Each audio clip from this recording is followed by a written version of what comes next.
Okay?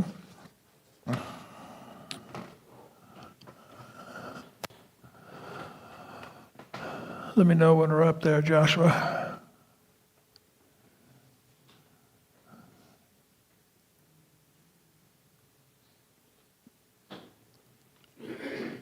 Good?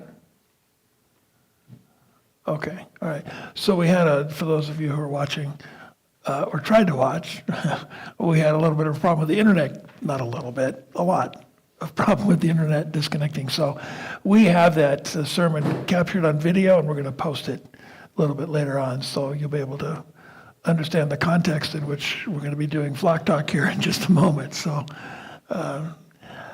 here we are. We're going to jump into it. Before I've got some more material that I want. It's supplemental. It's a little bit different than we typically do for Flock Talk. We'll talk a little bit about the background and the history of the Pool of Siloam. It's fascinating. I think it's fascinating.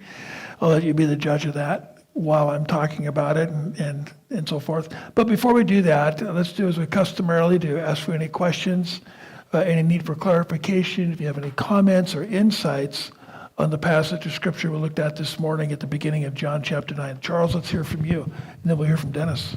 Thanks, Charles.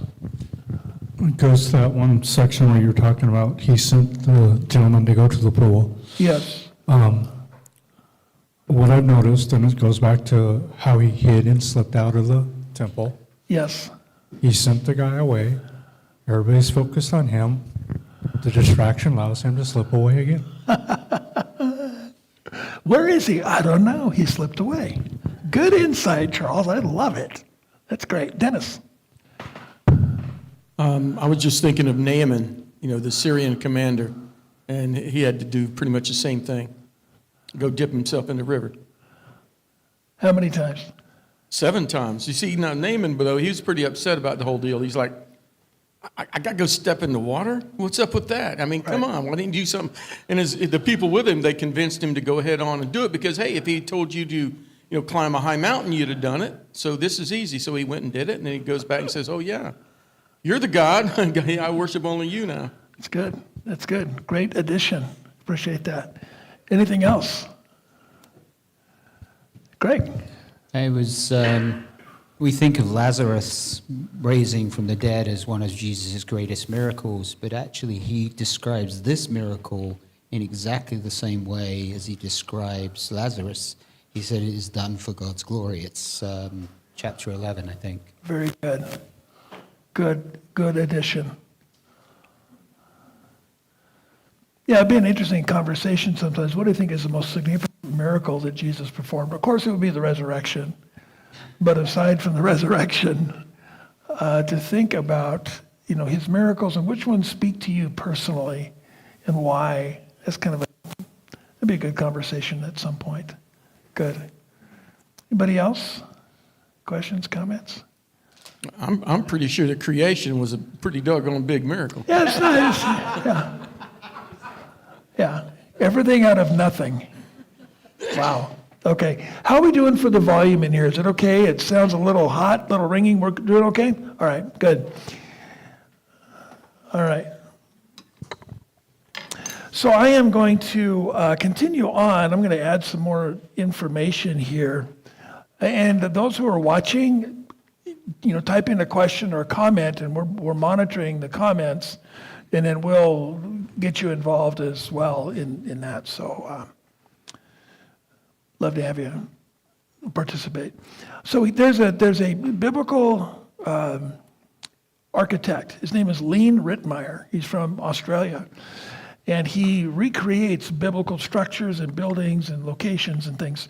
And his images are for sale on his website. And so I have a number of his images that he has drawn. And they're based on archaeological finds, archaeological digs, ancient records, and so forth. And this is his drawing of the Pool of Siloam in the southern tip of Jerusalem. This is a man-made structure, of course, built by King Hezekiah around the year 700 BC. And those of you who have been to Israel with me have probably been to the Pool of Siloam and walked through what's called Hezekiah's tunnel that floods or it sends water into this pool. We'll talk about more of that in just a moment. But there used to be a monastery over the ruins of this pool, and they finally made an agreement where the Israel Ministry of Antiquities purchased the monastery and built a brand new modern one for them, and now they're able to excavate the Pool of Siloam, and it's one of the major archaeological digs that they're doing in Jerusalem right now. You can go on the internet and find out the excavations and see photos and so forth. Let me back up and give you a little bit of context for what happened and why this pool was built. David was Israel's first king, and then it was Saul, David, and then Solomon.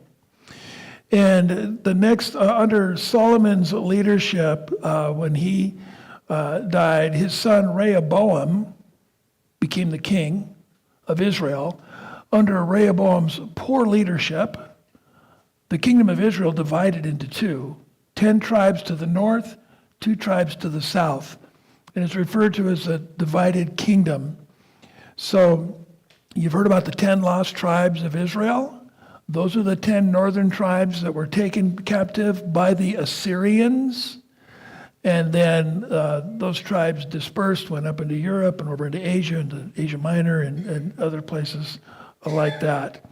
And so about 200 years after the kingdom divided, Assyria came and conquered Israel to the north. And there's still the kingdom of Judah to the south. So the Assyrians conquered the northern kingdom. Greg, you've been to the British Museum. Oh, hello, boy. How did you know? Oh, it was just a shot in the dark. Who else has been there? British Museum. Okay, just a few of us here. Free admission. You should go this afternoon. It's wonderful. It is amazing. What's it again? What's that? You can go, and you can go virtually through the British Museum. One of the things that you'll see is this, it's called an obelisk, and it's black, and it's not suspended in air at the entrance to the museum as it looks like here. This is just the picture that I found of the entire obelisk. But if you look at this pillar, it's maybe 8-10 feet high, black stone. Up toward the top, I've highlighted in a red box a panel that I want to zoom in on. And what you can see in this panel, we zoom in on, and it's King Jehu of the northern tribe of Israel paying tribute to the king Shalmaneser of Assyria. So what we have here is a secular record of a biblical event. When the northern tribes of Israel were conquered by Assyria, the king of the northern tribe, or the northern kingdom of Israel, is bowing down and paying homage, or as I say here, tribute to the king of Assyria. Assyria was much stronger than the southern kingdom of Judah. And so Judah and Assyria had this arrangement where Judah would pay tribute financially to Assyria in exchange for peace. Assyria said, if you send us money, we will not attack you. Sounds like it's extortion. And we will protect you from other kingdoms or armies that want to invade you. It's also called a vassal relationship. That's another term for it. So for many, many years, Judah paid financial tribute to Assyria so that they can enjoy peace. King Hezekiah, when he came into power, the king of Judah to the south, he didn't like that. He said, we're not going to do that anymore because that's dishonoring to God. Here's what the Bible says about that. 2 Kings 18:7. The Lord was with Hezekiah. Wherever he went, he was successful. Hezekiah was successful.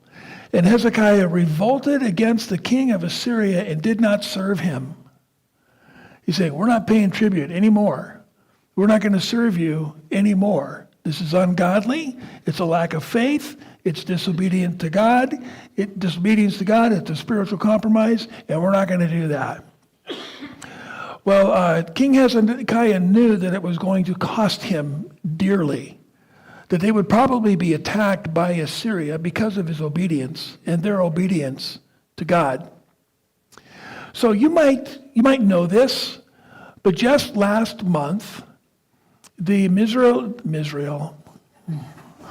Israel Ministry of Antiquities announced that they discovered an ancient, listen carefully, Assyrian inscription on a piece of pottery. Now we're talking about Assyria, right? This is an ancient piece of clay, baked, and there's all these little pressure points on it. It's called, what is it? And I just had the name of the language. It'll come back to me in a minute. The type of language that it is. But it's in cuneiform. Is it cuneiform? Okay, that's it? Okay, thanks, Charles. Yeah, that's the script. It's the language. And it is a piece of correspondence from Assyria to Judah. And on this piece they found, the king of Assyria is telling Hezekiah, your tribute money is overdue. It's fascinating. It is direct confirmation and affirmation that the biblical record is accurate. Here's scientific proof of the accuracy of the biblical record. It's just a tiny little piece, and there's the girl, the volunteer sifter of debris and material. They would, sift and try to find little pieces, and she found this little piece, and she thought, that looks like writing, and she brought it to the archaeologist, and they flipped out because it's a major find, even though it's small in size. This girl found the piece right there. It's a drainage ditch from biblical times, going from the temple area down to the pool of Siloam. And so it was a water drainage ditch that would just dump runoff water into the pool of Siloam. And that's where the blind man was healed in John chapter 9. So King Hezekiah knew that the king of Assyria would be angry, and so he prepared Jerusalem for an attack. And he knew that Jerusalem would be besieged. What is a siege? When an army comes and besieges a city or puts a siege on a city, what do we mean by that? How does that happen? Who can tell us? Anybody? Okay, first up, Charles. Essentially, the city gets surrounded and they stay out there and cut you off from food and water and Okay. wait until you essentially die and take over. Okay, yeah, so an army would come and surround the city and do just that, cut off the water supply. You're cut off from any kind of food supply, and they just wait for the people inside the city to starve or surrender. We can read about when Jerusalem was besieged before they went into Babylon and how they resorted to cannibalism. They were eating their children to survive. It got really, really bad, really, really ugly. And so let's show you how this works. Here, let me pull out my pencil so I can draw for just a little bit. This is another one of the drawings by Lean Rittmeyer. And this is the ancient Jerusalem from the time of David. How do we know it's not later than the time of David? How do we know it's the time of David and earlier? Dennis? The Temple Mount's too small. It's not too small. It's just not made out all the way to the north. It's empty. There's no temple. David's son Solomon built the temple. Okay, so this is in David's time. His palace is here. David's palace is here. Okay, but everything else on the image works well. What I want you to note is this. It's a tower, and it's protecting something. Towers are built as a lookout and protection. What are they protecting? Nope. Who said it? Not yet. Pool of Siloam is down here. Spring. The spring. They're protecting the source of their water, which is right here. It's also the place where Solomon was crowned king, at this tower right here. Springs are water that flows naturally out of the ground at bedrock, at the lowest place. So there is this spring called the spring of Gihon, or the Gihon spring, and it's ancient. The Canaanites, the Jebusites, and others used to live here before the Israelites did, and they built this town for two reasons.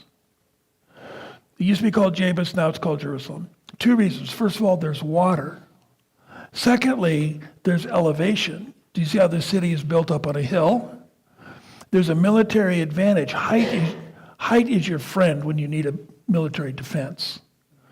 And so the higher in the elevation, the greater defense you have. Notice also that there's a wall built around the city. These are some of the walls that Nehemiah rebuilt when they had been destroyed and so forth. So the city is up higher, but the spring, the source of water, is outside the city. So what they used to do, let me just clear all this out and make it a little bit easier to see. I do have images, but I don't have them loaded. Was a shaft that was dug down and then across into the spring. And so the people living inside the walled city in higher elevation wouldn't have to go outside the walls of the city. They would go through a tunnel to get to their water. It's now called Warren's Shaft. Warren was a British archaeologist, explorer who discovered this shaft. When David and his army attacked Jabus, and they were going to take it as their city, David said, whoever can get into the city first gets to marry my daughter. And she must have been hot, because these guys were like highly motivated to get into that city. And the guy that got into the city went inside along this tunnel and climbed up this shaft and said, we found a way to get into the city. And that's how they get in and conquered Jerusalem. King Hezekiah knew that when the Assyrians came, they were just going to take out that tower. And they're going to block off the spring under the siege. So what did Hezekiah do? He dug a tunnel. What for? Why? To bring the water inside the city to where? To the pool of Siloam. We're going to show you that he carved a tunnel underground through bedrock. Before there were pneumatic tools, before there were electric tools, chiseled by hand, a 1,400-foot long tunnel so the water could flow, be diverted from underground and not be affected if the city was besieged. So let's take a look at how that looks. Let me get rid of that, and I'll go here. All right. We read about this in the Bible. 2 Kings 20:20 says, the rest of the acts of Hezekiah and all his might, and how he constructed the pool of Siloam, that we read about today, and the conduit, the tunnel, and brought water into the city. Are they not written in the book of the Chronicles of the Kings of Judah? Well, let's find out. 2 Chronicles. It was Hezekiah who stopped the upper outlet of the waters of Gihon and directed them to the west side of the city of David. So we read in the Bible about what Hezekiah did, knowing that the Assyrians are going to attack. They're going to besiege the city. And so they carved this 1,400-foot tunnel through bedrock to get to this pool. Here is a cutaway view of the old city of Jerusalem. So they just had to cut away on the drawing here a few things. And what you can note is here's the Gihon Spring, and here's the tunnel, and down here is the pool of Siloam. So up here is the temple, etc. And so I just wanted to point out mainly, you can see where how this tunnel happened along the way. Here's an overhead view of the same idea. Starting from the Gihon Spring, the tunnel is pretty curved. Not a straight line. Why not a straight line? Why didn't they just said, we're just going to go for it, and we're going to get there. We're going to get it done quickly. Why is this so crooked? Okay, what's that? It's all hard. It's all granite. It's all bedrock. But they could do that with a straight line. Dennis? I just thought that there were like so many different types of rock to be avoided. It's all, Limestone would be easy to go through and granite. no, it's all granite. It's hard. It's really hard. Natural cracks in the bedrock. They would find the crack, which would give them an advantage in carving away some of the tunnel. And when you're doing this kind of a major project, you want to get as much assistance as you can. We're going to show you the inside of the tunnel in a couple minutes here. And so they started from both ends and just followed the fault lines. There might have been a little trickle of water in these fault lines that they're going to follow. The water is already flowing. And so they're going to follow these fault lines, and then eventually they could hear the other person chiseling, so they knew that they were getting close. And as you walk through, you're going to see, you see what the meeting point is and how that tunnel has, they both turn sharply from either end toward one another. It's because they could hear and go, oh, we got to make an adjustment to find the people that we need to find. All throughout this tunnel, you see little places in the walls where it was chipped out where they'd put a torch or a lantern there. And then when they did finally meet, they wrote an inscription in the Hebrew language describing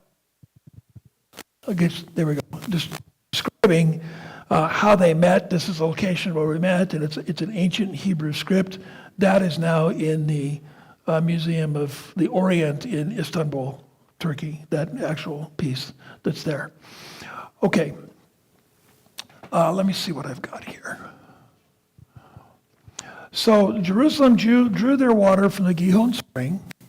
King Hezekiah preserved that water so that under siege, Israel would be able to live and survive. Do we have audio? Can we turn off maybe these bank of lights? Because the image is rather dark. That's good.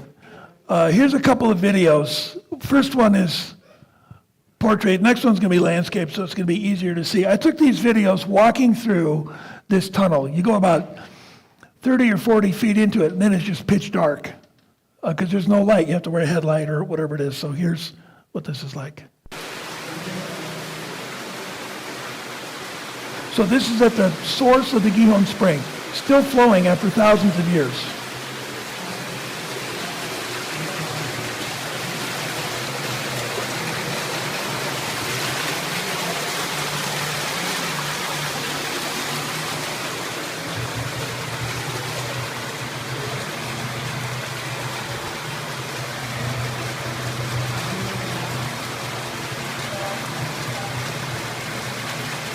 Every time I go through it, it gets more narrow.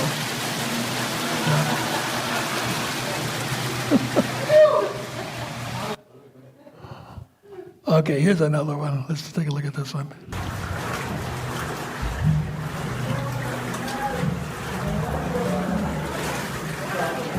This is the length of 5 football fields.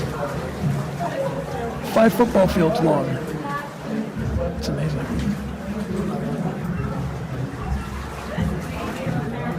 Yeah, it's bedrock. Yeah. And if we go back a couple of slides here, you can see, it's pretty much flat, but look how much elevation, like in here, and then there's really basically no elevation down there, but Jerusalem is built on a hill.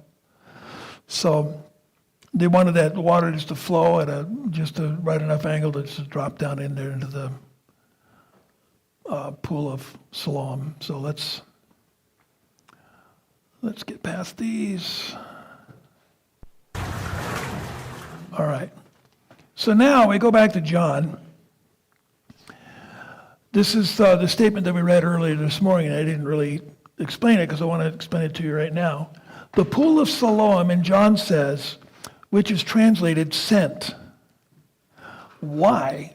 Why is this pool called sent? The water was sent to this pool from the spring through the tunnel.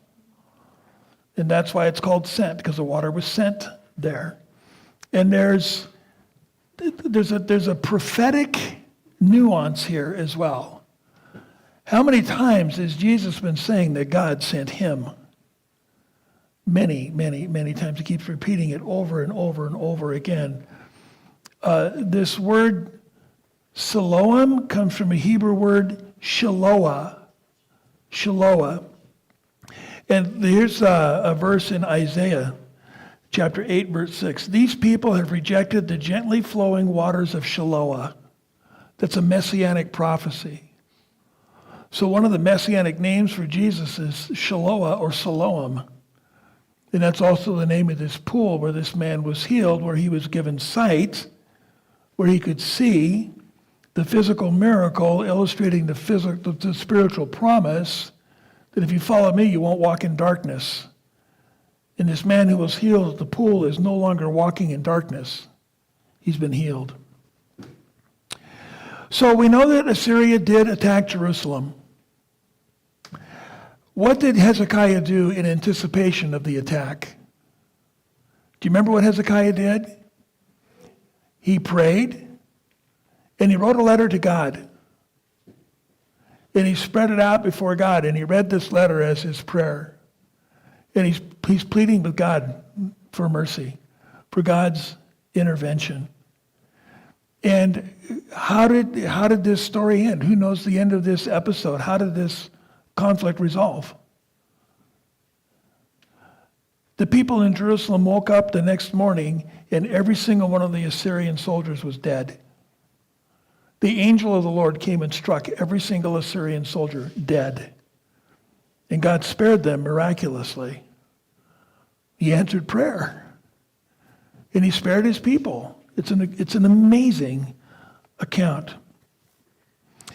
The Lord, this is 2 Chronicles 32. The Lord sent an angel who destroyed every warrior, commander, and officer in the camp of the king of Assyria. So the king returned in shame to his own land.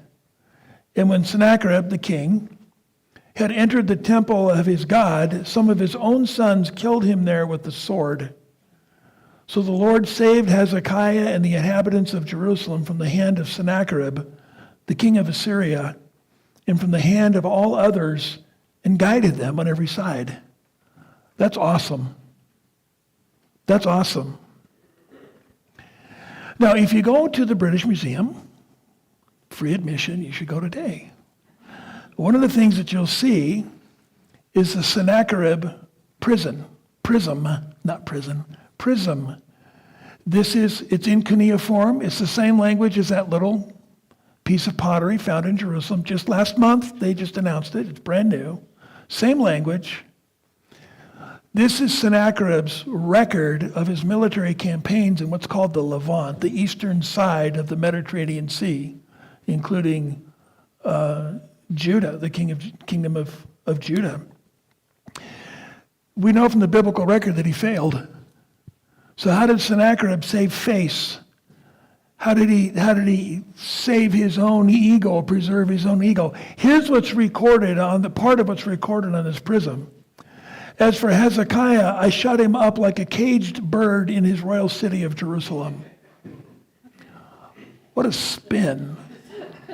I mean, this guy, he failed. But he turned that failure into what he thinks is a success because I caged him like a bird. He didn't mention that, I think it was 200,000 of his soldiers were wiped out by the angel of the Lord. And then you can also see in the British Museum the Esarhaddon prism. And in the same language, the Sennacherib's son wrote this. In the month of Tebet, Sennacherib, king of Assyria, his son killed him in a rebellion. Esarhaddon, his son, sat on the throne of Assyria. So there's a mutiny, there's a coup here. His own boys murdered him because they were embarrassed. Dad blew it. He couldn't even take Jerusalem. He came home with his tail tucked between his legs, so his boys killed him. Here's what the Bible says. Then he came about as he was worshiping in the house of Nisroch his god, that Adramelech and Sharezer killed Sennacherib with the sword, and they escaped to the land of Ararat. That's where the ark is located.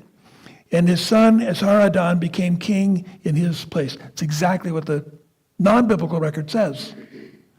So here we have science, archaeology, once again, proving the accuracy of the biblical record. Here's the thing about science in the Bible. Science always confirms the accuracy of the biblical record. There's never been a contradiction. Never. As long as it's science and not a theory. Science is based on observable facts, observable experiences. Okay, questions, comments, observations about that, and then we'll be finished here. Anything you want to say about this?